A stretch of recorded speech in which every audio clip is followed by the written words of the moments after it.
Praise the Lord. இந்த காலவேளையிலும் மறுபடியும் உங்களை சந்திப்பதில் மிக்க மகிழ்ச்சி அடைகிறேன். இந்த நாளிலும் நாம் ஒரு வேத வசனத்தை தியானிப்போம்.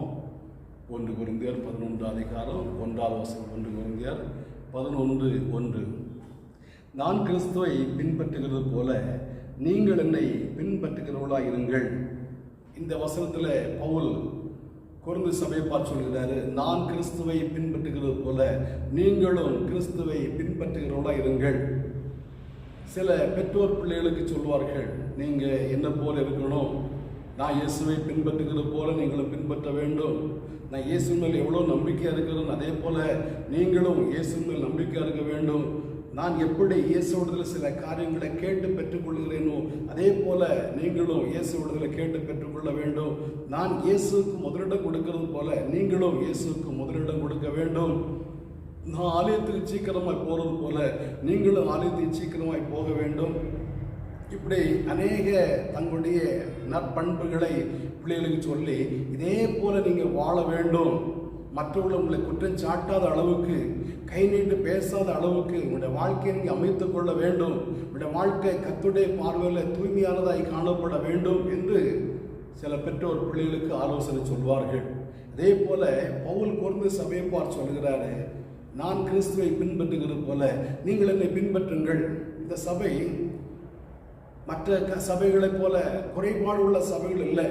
இந்த சபை 9 விதமான வரங்களும் நிறைந்த சபை, 9 வரங்களும் செயல்பாட்டில் இருக்கிறதான சபை, ஆண்டவர் உத்தமமாய் பின்பற்றுகிறதான சபை, நல்ல விசுவாச உள்ளதான சபை. இந்த சபையை பார்த்து சொல்கிறாரு, இது போதாது, இதை பார்க்கலும் மேன்மையான வேண்டும். என்னை பின்பற்றுங்கள். நான் எப்படி கிறிஸ்துவை பின்பற்றுகிறேனோ அதே போல என்னை பின்பற்றுங்கள். இந்த 1 கொரிந்தியர் 2 அதிகாரம் 16 வசனம் வாசிக்கும் போது போர் சொல்கிறார், எங்களுக்கோ கிறிஸ்துவின் சிந்தை காணப்படுகிறது. நீங்கள் என்னை பின்பற்ற வேண்டும். என்னை பின்பற்றும் போது கிறிஸ்துவின் சிந்தை என்னில் காணப்படுகிறது. இந்த சிந்தையை கூட நீங்கள் பின்பற்ற வேண்டும். கிறிஸ்துவில் என்ன சிந்தை காணப்படுறது?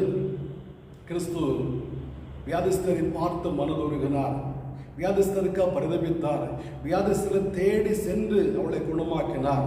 பாருங்க, 38 வருட வியாதிஸ்தனை தேடி சென்று அவர் குணமாக்கினார். சுகமாக வேண்டும் என்று விரும்புகிறாய் என்று கேட்டு தேடி சென்று குணமாக்கினார். ஜெபாலயத்தில் 18 வருடமாக வியாதியாக இருந்தவளை அவள் எனக்கு ஜெபம் பண்ணுங்க, எனக்கு சுகமாக்கும் கேட்கவே இல்லை. இயேசுவே அவளுக்கு சுகத்தை கொடுத்தார். அந்த சும்மனை கையுள்ளவனை தேவாலயத்தில் இருந்தான், அவனை சுகமாக்கினார். குருடர்களை தேடி சென்று இயேசு பார்வை கொடுத்தார். அப்போ இயேசுவிருந்த சிந்தை வியாதிஸ்தரை பார்த்து மனதுருகிற தேவன், வியாதிஸ்தரை தேடி சென்று அவளுக்கு சுகமளிக்கிற தேவன். மாத்திரமல்ல, தம்மிடத்தில் வந்ததான ஜனங்கள் 3 நாட்களாக இயேசுவோடு இருந்து வேதவசனத்தை கேட்டார்கள். கேட்டுவிட்டு அவர்கள் திரும்பி போகும்போது வெறுமையை அனுப்பிவிட அவர் விரும்பவில்லை. வியாதியோடு வந்தவளை சுகமாக்கினார், பிசாசின் போராட்டத்தோடு வந்தவளை சுகமாக்கினார். ஆண்டவர் தம்முடைய வார்த்தையை வாயை திறந்து அவளோட பேசினார். அந்த வார்த்தை ஜனங்களை கேட்டார்கள்.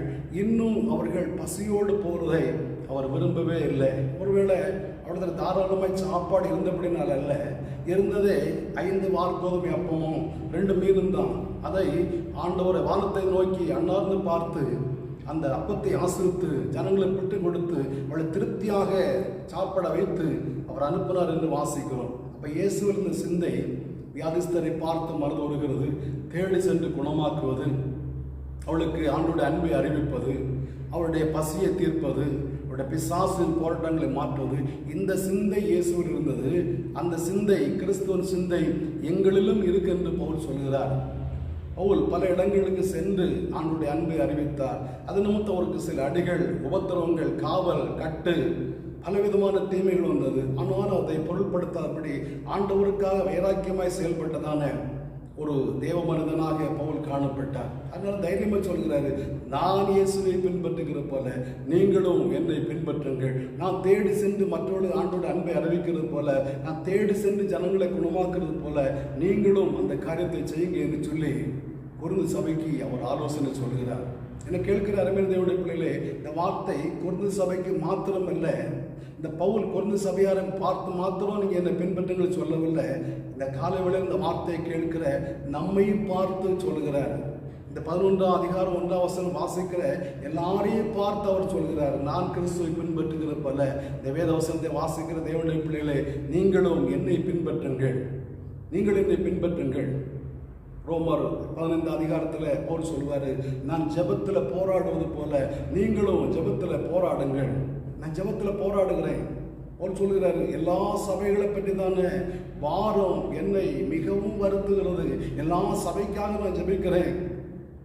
நீங்க ரோமர் 16 அதிகாரம் வாசிப்பீங்கன்னா அங்க அநேகருடைய பெயர் சொல்லப்பட்டுகிறது. பவுல் தன்னோட பழகிற எல்லாருக்காக ஜெபிக்கிறவர், தன்னுடைய விசுவாசிகள் எல்லாருக்காக ஜெபிக்கிறவர், தன்னுடைய நண்பர்களுக்காக ஜெபிக்கிறவர், தனக்கு உதவி செய்கிறவர்களுக்காக ஜெபிக்கிறவர், யாரையும் மறந்து விடுகிறவர் அல்ல. அதே போல நீங்கள் என்ன செய்யணும்? எல்லாருக்காக ஜெபிக்க வேண்டும்.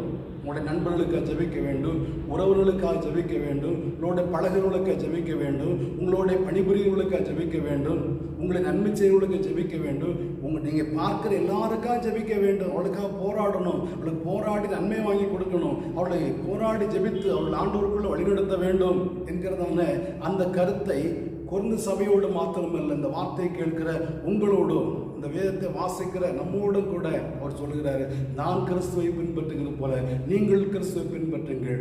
எனக்கு கிறிஸ்துவ சிந்தை இருக்கிறது போல உங்களுக்கு கிறிஸ்துவ சிந்தை இருக்க வேண்டும். நான் ஜெபத்தில் போராடுவது போல நீங்களும் ஜெபத்தில் போராட வேண்டும் என்று அவர் ஆலோசனை சொல்கிறார். பிரியமான தேவனுடைய பிள்ளைகளே, நாமும் ஜெபத்தில் போராட வேண்டும். இயேசு அதிகாலை எழும்பி அதிக இருட்டோட வனாந்தரமான இடத்துல போய் சென்று ஜெபித்தார் என்று வாசிக்கிறோம். அந்த அதிகாலை ஜெபம் இயேசுவோடு இருந்தது. அவருடைய வாழ்க்கையில் இரவெல்லாம் ஜெபிக்கிறதான அந்த அனுபவம் இருந்தது. நம்முடைய வாழ்க்கையிலும் இரவெல்லாம் ஜெபிக்கிற அனுபவம், அதிகாலை எழும்பி ஜெபிக்கிற அனுபவம் மிக தேவை. இன்றைய அதிகாலை ஜெபம் அநேகருடைய வாழ்க்கையில் இல்லவே இல்லை.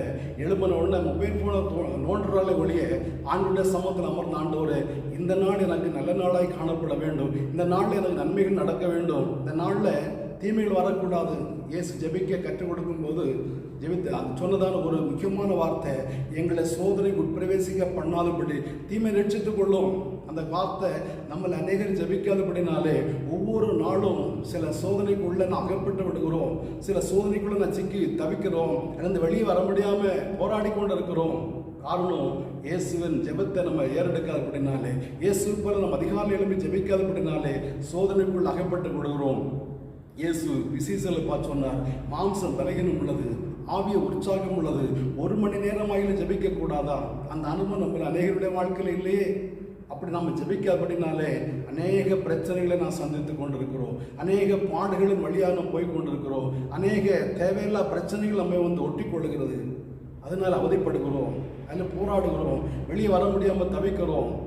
பிரியமான தேவனுடைய பிள்ளைகளே, நாம் அதிகமாக ஜெபத்தில் போராடுகிறவர்களாய் காணப்பட வேண்டும். மாத்திரமல்ல, பவுல் என்ன சொல்லுகிறாரு? ரோமர் 15 அதிகாரத்தில் சொல்லும்போது அவர் சொல்லுகிறாரு, ரோமர் கலாத்தியர் 6 அதிகாரம் சொல்லும்போது அவர் சொல்லுகிறாரு, நான் கிறிஸ்துவுடைய சிலுவை குறித்து இல்லாமல் வேறு ஒன்றை குறித்து மேன்மை பாராட்ட மாட்டேன். பவுலுக்கு மேன்மை பாராட்ட எவ்வளவோ காரியங்கள் இருக்குது.